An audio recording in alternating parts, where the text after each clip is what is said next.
Hello, it's me again, a year later, coming to save some more students from Rather Hero and correctly predict what's going to come up in the exam. So, this week, Father and Sons in the Aeneid. I might try and do some more videos, well, I've said this week. I'm going to try and do some more videos, who knows how and when this will happen. So, these are the themes from the spec that this covers, so family and friendships, parents and children, but also we're going to touch quite heavily on this Augustan context. So I think even if OCR decides to be boring and play a propaganda or Augustan context type question, this is going to be a really useful topic to go over because it plays into that as well. So 4 elements of the specification this plays into, which you should really focus on. In terms of what's not come up so far, so thinking forward in terms of our videos, could OCR reuse a theme? Absolutely, of course they could. But if I was to tell my students what they should go away and study, this is what it would be. So things that haven't come up for the Iliad so far, specifically Time and Chaos. So heroism has came up last year. Time and Chaos in particular, as it's particularly for a 20 marker, hasn't come up for a long time, so you could perhaps revise that. Reconciliation, relationship between the immortals and the mortals. So gods and fate has come up.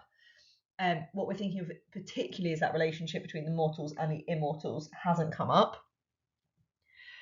Family and friendship, and Agamemnon. And the reason that I've chosen Agamemnon as a minor character that's not come up, because remember, minor characters such as Agamemnon, if he's minor, that would annoy him a lot, I guess, me calling him a minor character. But these sorts of characters can come up, particularly in 20 marker. I think moving forward, I'm going to try and do a video for the Iliad on reconciliation in particular, and also touch quite heavily on Agamemnon, as that they sort of are obviously 2 overlapping themes. In terms of the Aeneid, Pietas and Furor, I've made a video on that already, so go back. That was something that I made last year. It didn't come up, was part of my failed predictions for 2024. Relationship between the immortals and the mortals. Again, gods and fate has come up quite a lot.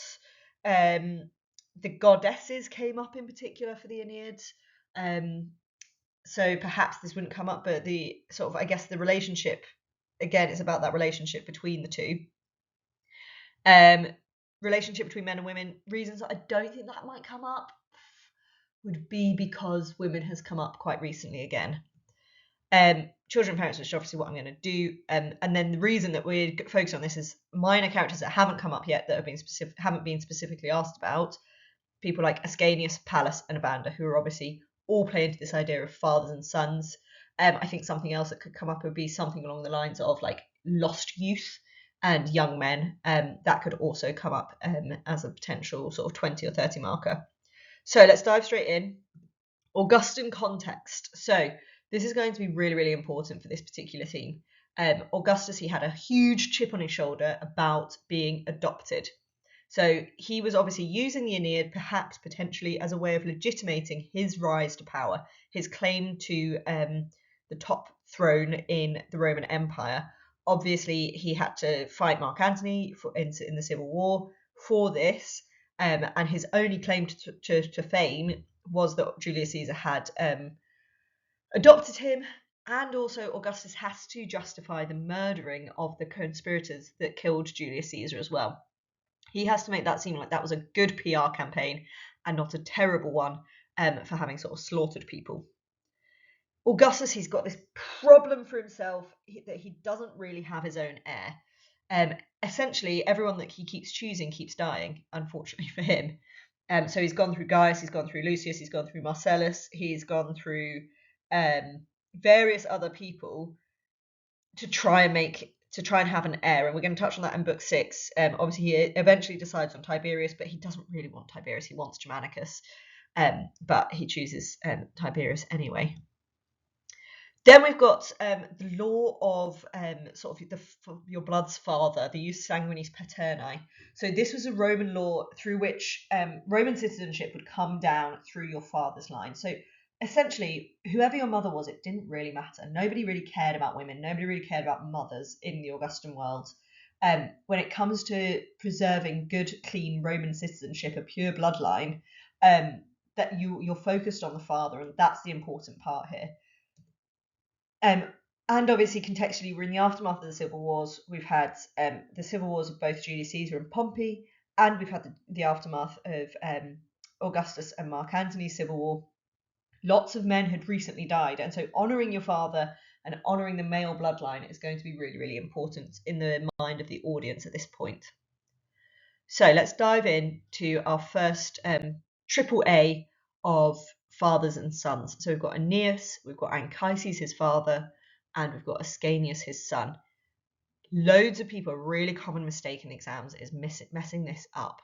Please, for the love of God, write a note to yourself at the top of your exam, at the top of your essay, just clearly delineating to yourself who is who, so that you then give yourself 2 minutes at the end of the exam and you can go back and check, have you referred to the correct person?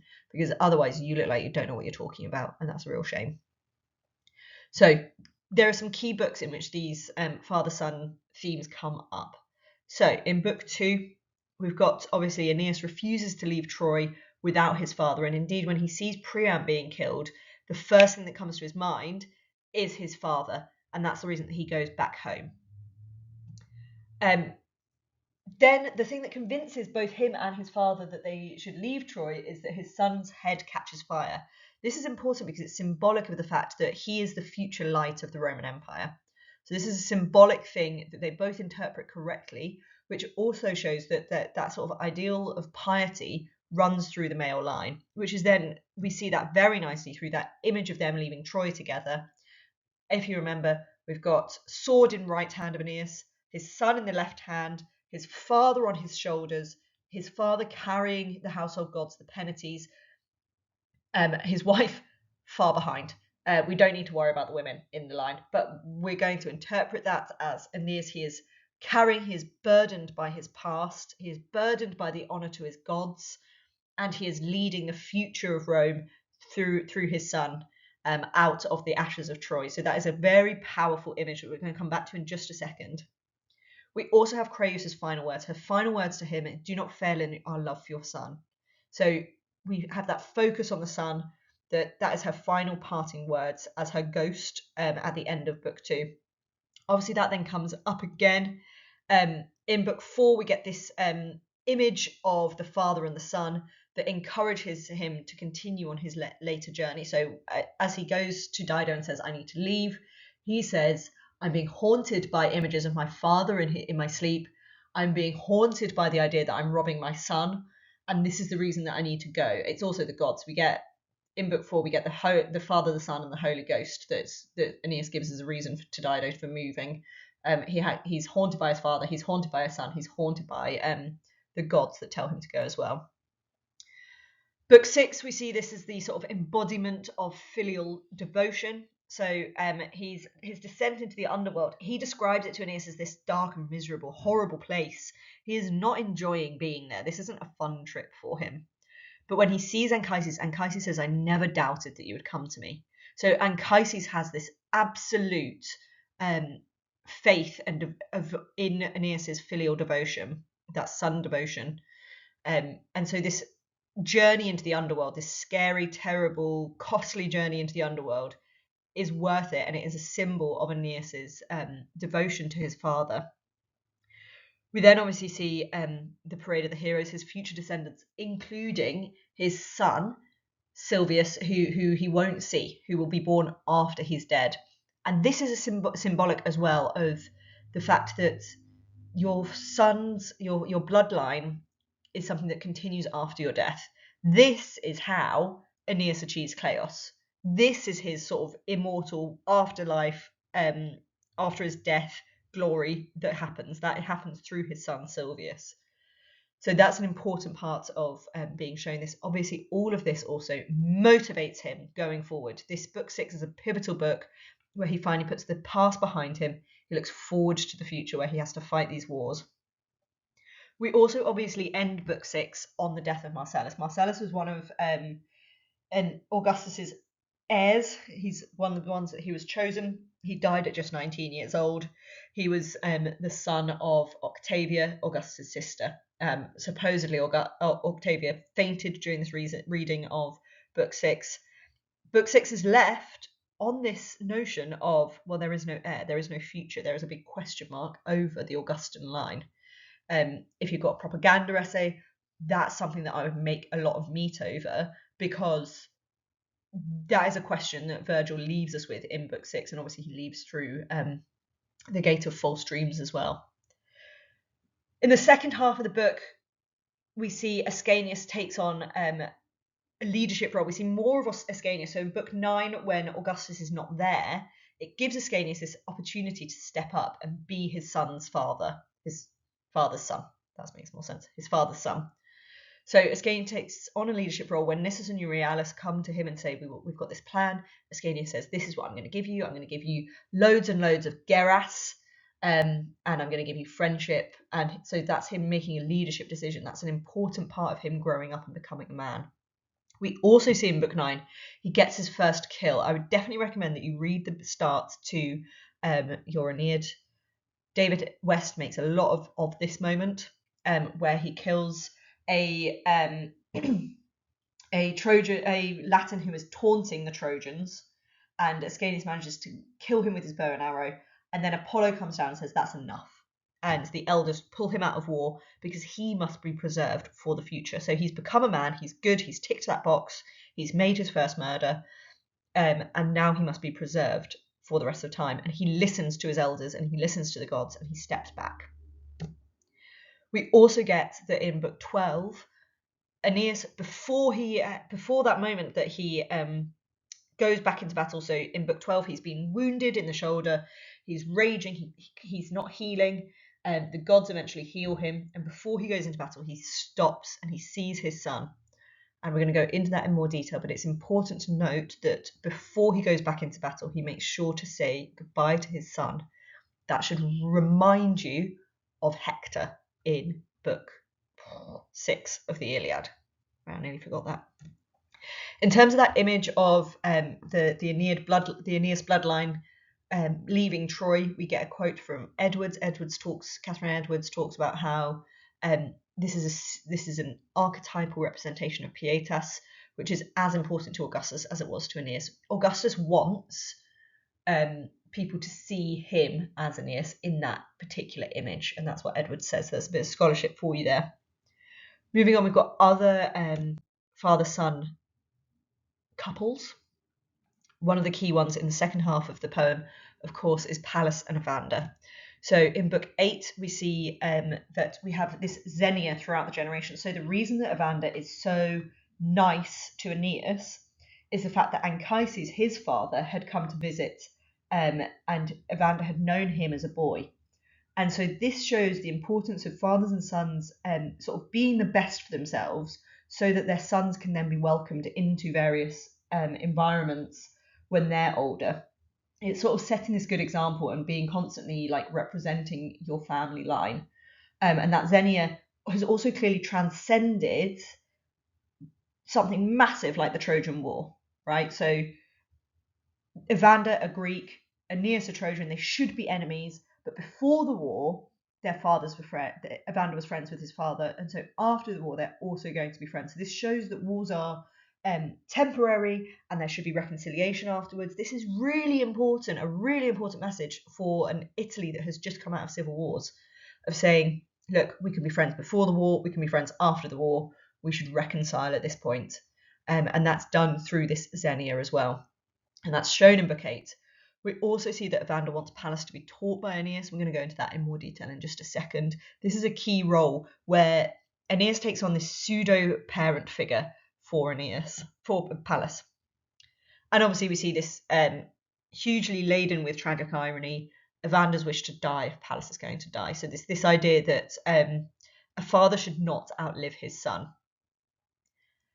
We then get in book 10, Pallas's excellence in war. He kills lots of people, and that culminates obviously in him meeting with Turnus. And when he meets Turnus, he says, either today I will beat you or you will kill me. My father will bear both outcomes with equal pride. We know that that's not true, because we know that Evander has said, nuh-uh, I want to die if Pallas dies. But for Pallas, he says, my father will be equally as proud of me if I manage to kill Turnus or if I manage to die trying to kill Turnus.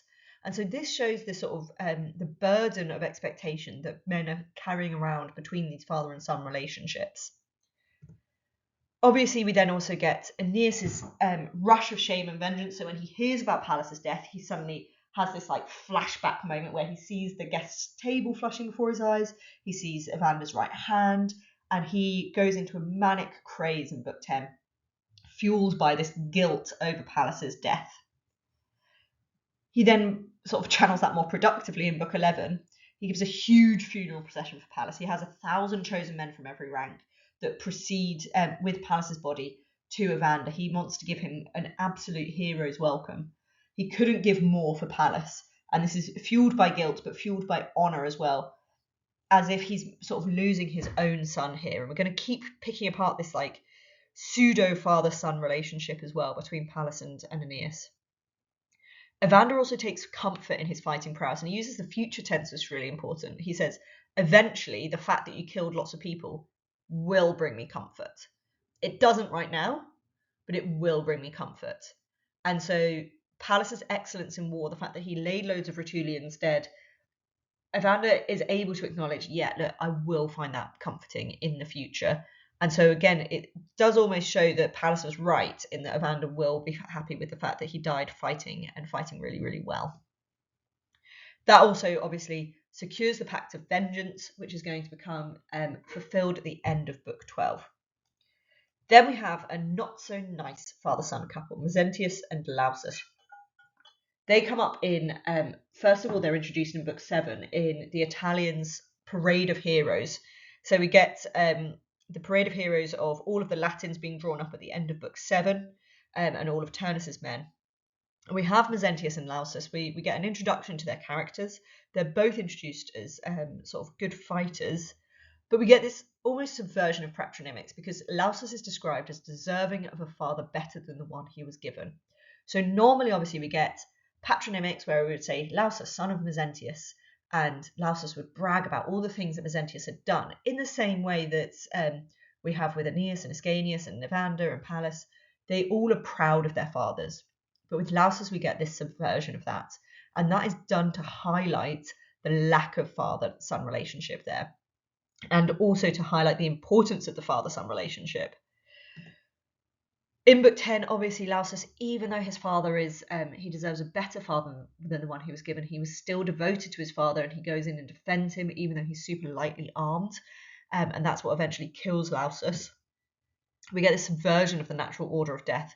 The son dies before the father. That is not the way it's supposed to be, in the same way that this whole relationship demonstrates this is not the way that a father and son relationship is supposed to be. And then also we get Mezentius' moment of redemption, which we've got a bit of scholarship for later on, where he eventually does go back and sort of tries to avenge Lausus' death at his very last moment, even though obviously Mezentius is a horrible, horrible character, the guy that we love to hate. Some other father and son relationships that we get come up in book 2. So these are obviously quite briefly mentioned. Would you mention them in an essay? Not unless it particularly demonstrates your point, or unless you really want to put in some more AO1, would be fantastic. But we get Priam and Polites. Obviously, Polites runs into Priam's palace just as he's about to die, and Priam again tries to avenge him. It doesn't work, but it's that dedication, it's that showing that a father-son relationship can go both ways. And then, obviously, also involved in that interaction is Neoptolemus and his father Achilles. Priam says to Neoptolemus, this is not the way that your father was supposed to behave. And so through Neoptolemus, we see a son who is not living up to the honour that his father created in his lifetime. And so there is this constant sort of echo of relationships here of you should live up to what your father has done. You should set a good example for your son, and you should also live up to sort of be as good as your father. We see through Neoptolemus that doesn't happen. He says, well, feel free to tell him in the underworld what a degenerate his son is. So that example as well also highlights the importance of the reputation between the father and son relationship.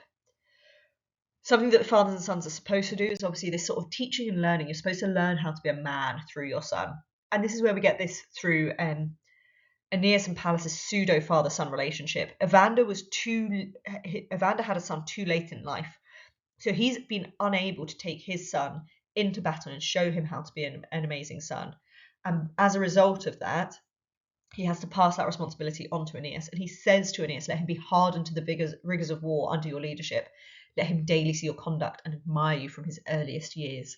So he sends Pallas off to Aeneas with the hope that he will learn from him, because Evander had him much, much later in life and so is unable to take him into war. We also see Aeneas passing that on through Ascanius as well. Like I said, just before he goes into battle for that final duel with Turnus, he says, when you become a man, do not forget, but go over in your mind the examples of your kinsmen. Let your spirit rise at the thought of your father Aeneas, misspelt there, and your uncle Hector. So it's all of these people that Aeneas, thinking that he might die in this battle, he says to his son, make your spirit proud, make your spirit big, learn from your fathers, learn from your foremen.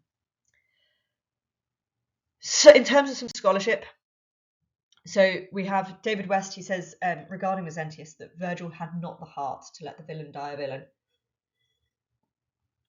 And it's interesting that Mezentius' redemption comes through his son. Mezentius, the only good part about him is his son. That is his only chance of, like, his only glimmer of goodness is his son. And he also says, Aeneas does not take his helmet off to kiss his son, i.e. like Hector, but his words show him to be a Roman ideal in a heroic mould. So Virgil doesn't make Aeneas exactly like Hector, but he uses his words. I think that's also appropriate because obviously Hector's child is a literal baby, whereas Ascanius has just murdered a man and so is much older. And so he doesn't feel the need to take his helmet off. Because remember, Hector also takes his helmet off to not scare his baby. Aeneas doesn't need to do that. Aeneas is happy for his son to see him with the sort of realities of war. And I think that's quite important in terms of the message that he's then passing on to his son, because his son is already in a war zone and is already a warrior. Remember, in your 30 markers, you need minimum 2 named scholars, 2 different and named scholars. That is what you have to include, and you have to engage them well in order to reach the top of your band. So let me give you another scholar. We've got Edith Hall, who says Aeneas has a constant personal sacrifice and lack of love. And I would say, is this true? I would say, actually, again, the redeeming feature is his father-son relationships. Because the one relationship that he has that survives is with his son. Obviously, you could say with Lavinia, but Virgil actually gives us absolutely sweet fuck all to do with that relationship. They've barely even met. She just blushes every time that his name is mentioned. His actual true one surviving love throughout the whole of the Aeneid is that between him and his son. And I think that we also see this through this final scene, as Edith Hall says, the final scene shows an avenging and an adoptive father-son relationship that is key for Augustus. Obviously, Augustus avenged his own father's death, and we see Aeneas doing that with Pallas's death. By giving Aeneas Pallas and by giving him Ascanius, Virgil gives him both. So Virgil gives Aeneas this fatherly devotion, so he can show this vengeance, this fatherly vengeance through Pallas.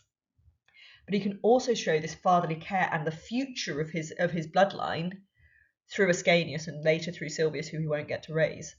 And so Virgil really has done a sort of 2-pronged attack in terms of the father-son relationship here.